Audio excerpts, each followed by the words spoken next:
Ley número 21. La ley del legado. El valor duradero del líder se mide por la sucesión.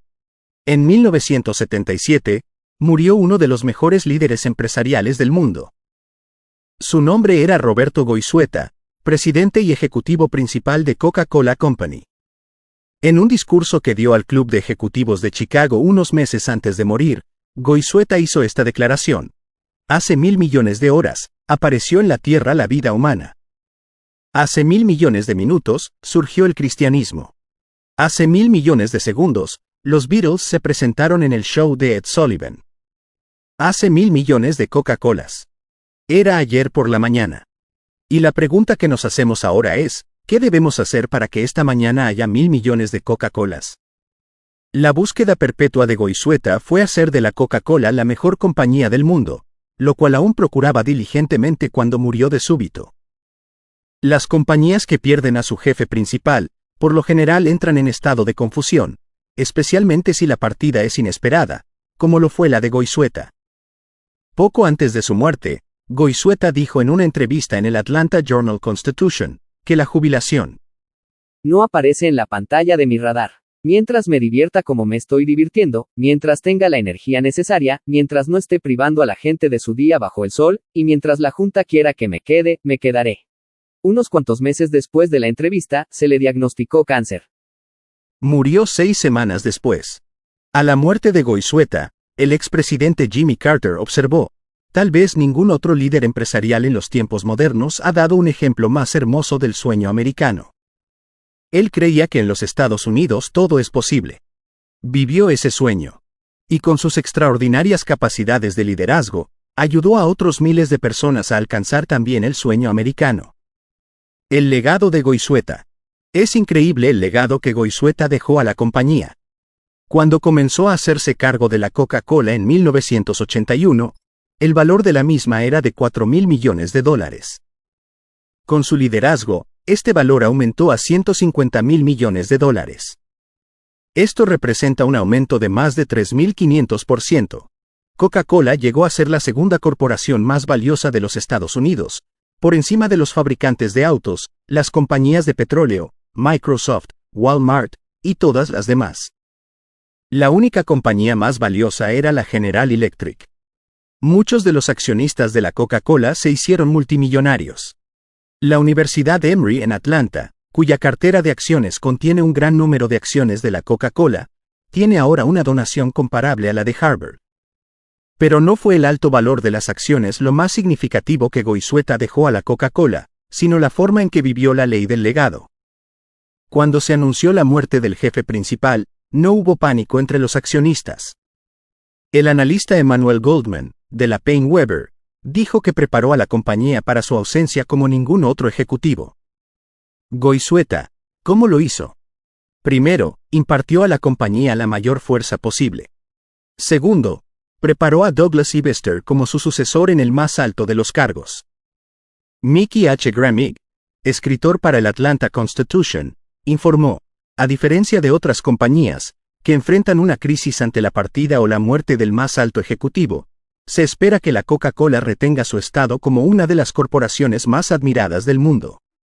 Goizueta había preparado a Ibester, oriundo de Georgia, para que éste siguiera sus pisadas desde su nombramiento en 1994 al segundo puesto en importancia de la compañía. Y como indicación de la seguridad de Wall Street respecto al firme pie financiero de la Coca-Cola, las acciones de la compañía apenas susurraron cuando se diagnosticó a Goizueta cáncer en el pulmón. Doug Ibester, contador de profesión, comenzó en 1979 su trabajo en Coca-Cola como subdirector. 4 años después fue nombrado jefe principal de finanzas. Era conocido por su excepcional creatividad financiera, y fue una de las fuerzas principales en la capacidad de Goizueta de revolucionar el manejo de la compañía de las inversiones y la deuda. Todo parece indicar que en 1989 Goizueta se dio cuenta de que Ibester tenía un potencial sin explotar, pues lo sacó de su función que había sido estrictamente financiera y lo envió a Europa a obtener experiencia internacional y en operaciones. Un año después, Goizueta lo trajo de regreso y lo nombró presidente de Coca-Cola USA, donde estuvo a cargo de gastos y mercadeo. Desde allí siguió preparando a Ivester, y en 1994, no había duda de que Ivester sucedería a Goizueta en el puesto máximo. Goizueta lo nombró presidente y jefe principal de operaciones. Esto que Roberto Goizueta hizo fue muy poco usual.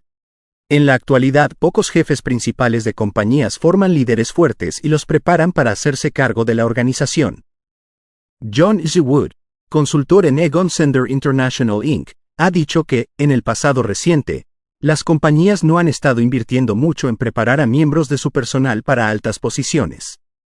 Si no pueden formarlos, salen a buscarlos. Entonces, ¿por qué Roberto Goizueta era diferente? Él mismo era un producto de la ley del legado. Roberto Goizueta nació en Cuba y fue educado en Yale, donde obtuvo un título en ingeniería química. Cuando regresó a La Habana en 1954, respondió a un anuncio en el periódico en el que se pedía un químico bilingüe. Resultó que la compañía que necesitaba el químico era la Coca-Cola. En 1966, Goizueta ya era vicepresidente de Investigación y Desarrollo Técnico en la sede de la compañía en Atlanta. Era el hombre más joven que había ocupado ese puesto en la compañía. Pero a principios de los 70 sucedió algo aún más importante. Robert W. Woodruff, el patriarca de la Coca-Cola, tomó a Goizueta bajo su protección y comenzó a formarlo. En 1975, Goizueta fue nombrado vicepresidente de la división técnica de la compañía y se hizo cargo de otras responsabilidades en la corporación, como la supervisión de los asuntos legales. Y en 1980, con la bendición de Woodruff, Goizueta se convirtió en presidente y jefe principal de operaciones. Un año después era el presidente de la junta y jefe principal. Con toda confianza, Goizueta seleccionó, formó y preparó a un sucesor a principios de los 90 porque estaba edificando sobre el legado que había recibido en los años 70. Líderes que dejan un legado de sucesión. Goizueta dijo una vez: el liderazgo es algo que usted no puede delegar. O lo ejercita, o abdica a él. Yo creo que hay una tercera opción. Usted puede pasarlo a su sucesor. Esta fue la opción que Goizueta escogió. Son muy raros los líderes que practican la ley del legado. Pero los que la practican dejan un legado de sucesión a sus organizaciones haciendo lo siguiente. Dirigen la organización con mira al futuro. Casi cualquier persona puede hacer que una organización se vea bien por un momento, lanzando un nuevo programa o producto llamativo, atrayendo a multitudes a una gran actividad, o reduciendo radicalmente el presupuesto para reforzar los fundamentos. Pero los líderes que dejan un legado toman medidas diferentes.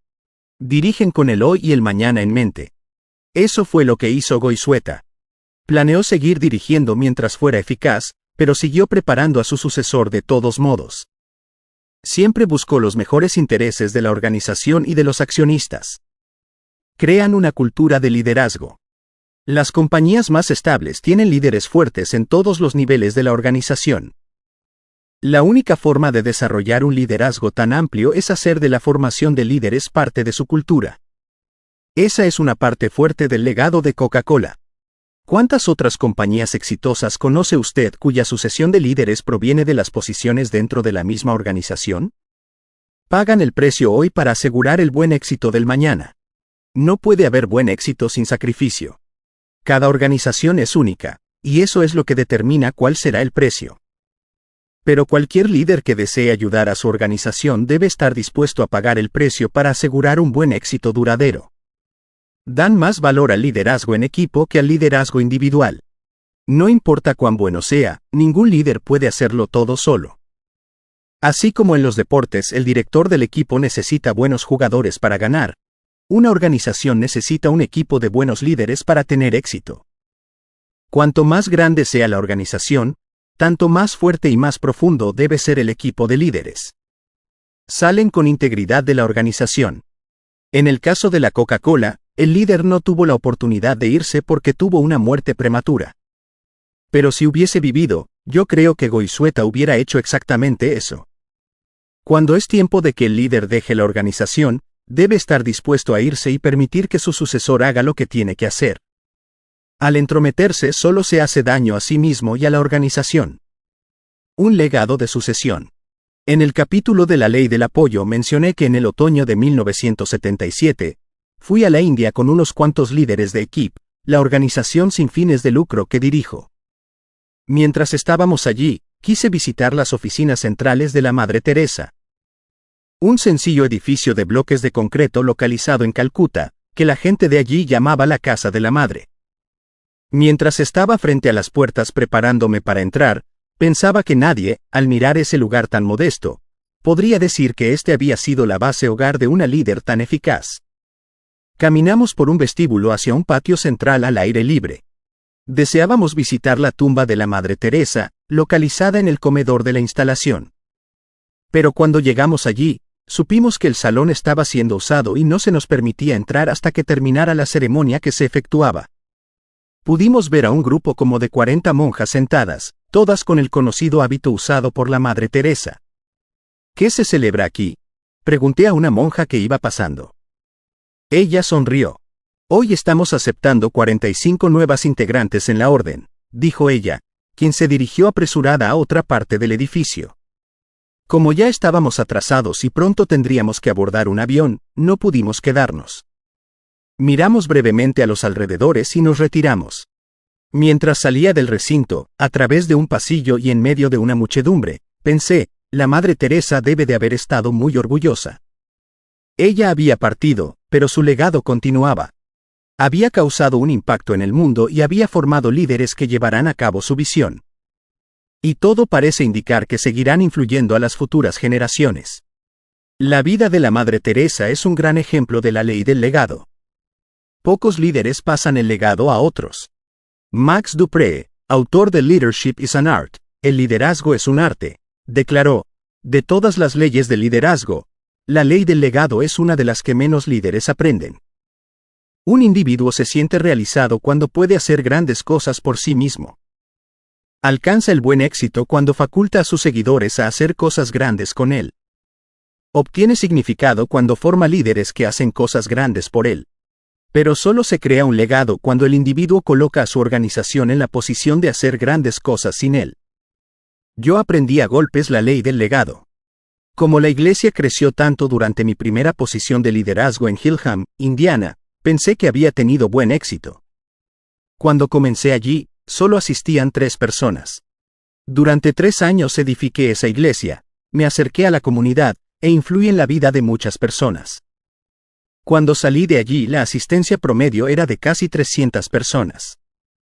Había puesto a funcionar programas, y todo me parecía muy prometedor.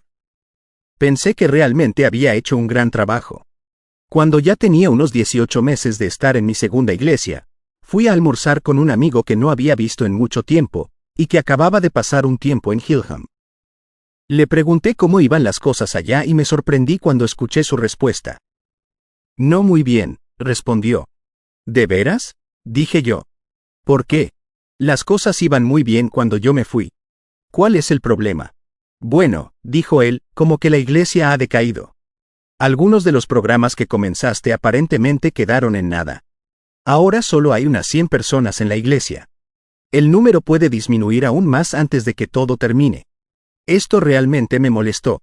Un líder detesta ver que algo en lo que ha puesto su sudor, su sangre y sus lágrimas se venga a pique.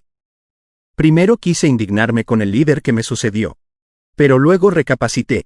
Si realmente hubiese hecho un buen trabajo allí, no habría importado qué tipo de líder me hubiera sucedido, bueno o malo. La culpa realmente era mía. No había preparado a la organización para triunfar después de mi salida. Fue la primera vez que me di cuenta de la importancia de la ley del legado. Cambio de paradigma. Después de eso, comencé a mirar el liderazgo de forma totalmente nueva. Todo líder llega a irse de la organización, de una manera u otra. Tal vez cambia de empleo, es ascendido, o se jubila. Y aun si una persona se niega a jubilarse, algún día va a morir. Esto hizo que reconociera que parte de mi trabajo como líder era comenzar a preparar a mi gente y a mi organización para lo que inevitablemente viene en el futuro. También me impulsó a dejar de dirigir seguidores y comenzar a formar líderes. Mi valor duradero, como el de cualquier otro líder, sería medido por mi capacidad de dar a la organización una sucesión sin problemas. Mi mejor historia de sucesión personal tiene que ver con mi partida de la iglesia Skyline. Cuando llegué a esta iglesia por primera vez en 1981, una de las metas principales que me tracé fue la identificación y la formación de líderes porque sabía que nuestro buen éxito dependía de ello. Durante los 14 años que estuve allí, mi personal y yo formamos literalmente cientos de líderes sobresalientes, tanto voluntarios como miembros del personal. El desarrollo de tantos líderes puso a la iglesia en una buena posición para tener buen éxito, pero esto solo no era suficiente. En muchas empresas y organizaciones sin fines de lucro, el líder está en una posición de formar y preparar a un sucesor. Pero yo no podía hacer eso en Skyline. La junta administrativa local seleccionaría a un sucesor, y yo no iba a estar encargado de dirigir ese trámite. Lo más que podía hacer era darles alguna información que tenía acerca de los candidatos potenciales que conocía. Pero había otras cosas que podía hacer, como preparar a la gente y a la organización para la llegada de su nuevo líder. Quería preparar lo mejor posible a esa persona para que tuviera buen éxito. El buen éxito continúa. Uno de mis gozos más grandes en la vida es saber que Skyline es ahora más fuerte que cuando salí de allí en 1995. Jim Garlow, quien me sucedió como pastor principal, está haciendo un trabajo fabuloso. La asistencia a la iglesia ha aumentado, las finanzas han mejorado, y lo mejor de todo, el programa de construcción y reubicación está avanzando después de un decenio de retrasos. En el otoño de 1997, Jim me pidió que regresara a Skyline y hablara en un banquete de recaudación de fondos para la nueva fase del proyecto de construcción. Para mí fue un placer atender su solicitud. La actividad se llevó a cabo en el Centro de Convenciones de San Diego, localizado en la hermosa bahía de la ciudad. Todo lo que hicieron fue de primera clase, y asistieron unas 4.100 personas. Mi esposa Margaret y yo disfrutamos la oportunidad de ver a muchos de nuestros viejos amigos y conversar con ellos. Y por supuesto, me sentí privilegiado de ser el orador principal de la noche. Fue tremenda celebración y un buen éxito extraordinario. Las personas prometieron más de $7, 8 millones para la construcción de la nueva instalación de la iglesia. Tan pronto terminé de hablar, Margaret y yo salimos de la sala. Queríamos que fuera la noche de Jim, ya que él era ahora el líder de Skyline. Debido a esto, sabíamos que lo mejor era salir rápidamente antes de que el programa se terminara. Mientras bajábamos la escalera, agarré la mano de ella y le di un apretón. Margaret, dije yo, ¿no fue una noche estupenda? Oh, fue fabulosa. Dijo ella. Creo que Jim estaba muy feliz. Creo que sí, dije yo. ¿Sabes cuál fue la mejor parte para mí? Saber que lo que comenzamos hace tantos años va a continuar. Mientras nos alejábamos del centro de convenciones, sentí que había terminado nuestro capítulo final con Skyline, el cual fue muy feliz. Es como dice mi amigo Chris Musgrove, el buen éxito no se mide por el sitio hacia donde uno parte, sino por lo que uno deja atrás. Cuando todo se haya dicho y hecho, su capacidad como líder no será juzgada por lo que haya alcanzado personalmente ni por lo que realizó su equipo mientras usted estaba a cargo. Será juzgado por cómo le fue a su gente y a su organización después de su partida. Usted será calibrado según la ley del legado. Su valor verdadero será medido por la sucesión. Conclusión. Todo depende del liderazgo. Bien, allí las tiene, las 21 leyes irrefutables del liderazgo. Apréndase, tómelas en serio, y aplíquelas a su vida. Siga estas leyes, y la gente lo seguirá a usted. Ya llevo 2 décadas y media enseñando sobre el liderazgo, y durante todos esos años he dicho a las personas que he instruido algo que voy a compartir con usted. Todo depende del liderazgo. Muchos no me creen cuando les digo esto, pero es cierto. Mientras más cosas intente en la vida, más se percatará de que el liderazgo es lo que hace la diferencia. Cualquier esfuerzo que emprenda y que incluya a otros seres humanos, permanecerá o desaparecerá dependiente del liderazgo. Mientras esté formando su organización, no olvide lo siguiente. El personal determina el potencial de la organización. Las relaciones determinan la moral de la organización. La estructura determina el tamaño de la organización. La visión determina la dirección de la organización. El liderazgo determina el buen éxito de la organización. Mi deseo es que tenga buen éxito. Siga sus sueños. Procure la excelencia. Sea la persona para lo cual fue creada. y realice todo lo que se le encomendó cuando se le puso en este planeta. El liderazgo lo ayudará a alcanzarlo. Aprenda a ser líder, no solo a favor de usted mismo, sino también de las personas que vienen detrás de usted. Y cuando llegue a los niveles más altos, no olvide llevar con usted a otros individuos a fin de que estos se conviertan en los líderes del mañana.